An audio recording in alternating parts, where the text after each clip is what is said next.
ఈ వరలక్ష్మి వ్రతం వస్తుందంటే చాలు సామాన్లన్నీ తోముకోవడం ఆరబెట్టుకోవడం నడుం పడిపోతుంది. అమ్మా ఇదిగో ఇంకా కింద బోల్డ్ బిందులు సామాన్లు ఉన్నాయి.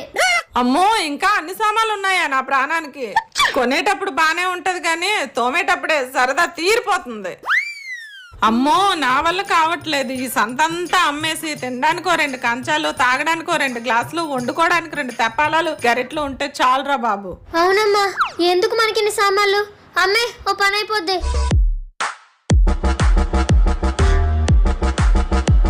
ఏమే అన్ని డబ్బులు పెట్టి రాలిపోయిన జుట్టంతా ఇచ్చి ఇన్ని సామాన్లు కూడబెట్టుకుంటే అమ్మిమంటావా?